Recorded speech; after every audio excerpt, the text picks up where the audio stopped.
how long it takes for us to learn a language, yet we can forget it so quickly. Tip number 1. The inevitable thing you need to do is exposing yourself to that language as frequent as possible. Probably more frequent than you might even think. Our mind is exceptionally good at forgetting things to prevent our brain remembering irrelevant information. Your brain has a system to decide which information to hold on and which information to forget. But how does the system work? It's actually quite simple. The more you repeat a certain information, the more it sticks to your memory. Think about your name, for example. When somebody asks about your name, what's your name?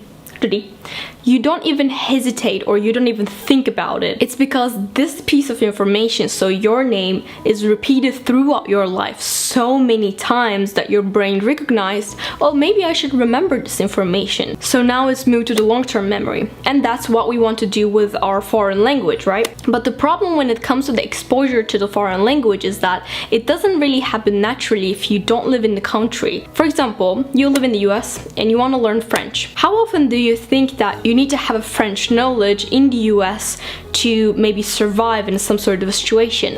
Probably not that often, because I can't say never because you don't know what life brings. So maybe there are some situations that you would need French, but it's not really frequent that your brain starts to think like, oh, maybe I should remember those French words because it's really important for my life. No, it doesn't happen naturally. So if you're not getting this exposure to that language naturally, what we need to do is we need to make this exposure by ourselves. We need to create this exposure. And creating this exposure actually requires a clear system and willpower. But to be honest, that's everything when it comes to life, not only about learning languages. System, willpower, and frequency, consistency. That's all we need.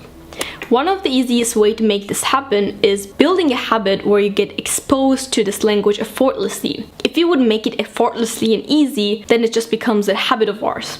I would recommend listening to audiobooks or podcasts or maybe even YouTube videos whenever you're commuting. The average American spends 55 minutes for commuting to work. That's the perfect time for you to get exposure to your target language. By defining when and what exactly you're going to do it will be much clearer and easier to get results you want, if you put the effort, obviously. But after listening to an episode or maybe chapter, you need to do an effective output. Learning stuff is all about inputting the information and then outputting that information. So after every time, try to summarize what you have listened in a couple of sentences. And because you know you need to summarize it afterwards, you will be more likely to focus what the audiobook, podcast, YouTube video, whatever is talking about. There is no reason for you to sleep on your commute time to do something actually beneficial for you. So use this time wisely and never say you don't have time to learn a language. Tip number 2. How do you usually spend your time before going to bed? Answer honestly, please.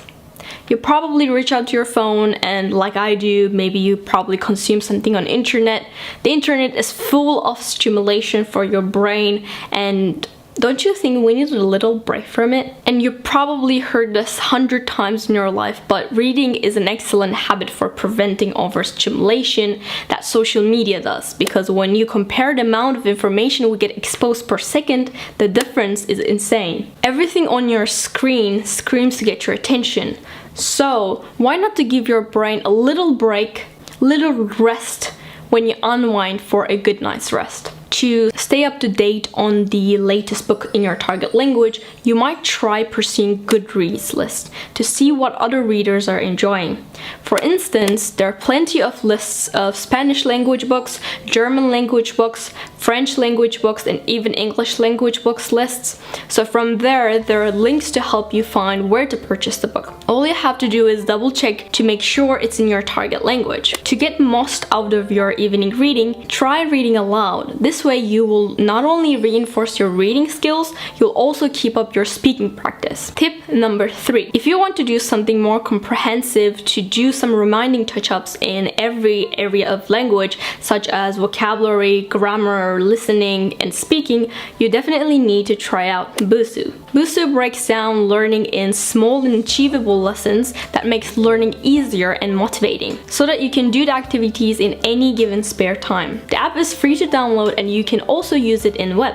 Not only you can learn new vocabulary and maybe do some grammar refreshing activities, the grammar and vocabulary review tool helps you to remember everything you have learned in the lessons. Also, if you don't know where to start, you definitely need to check out Busoo's study plan. It breaks the language down in chunks, reminds you when and what to study, and also prevents you from setting unrealistic goals. I'll have a link in the description below, in the comment section also, so that you can try Busoo for free.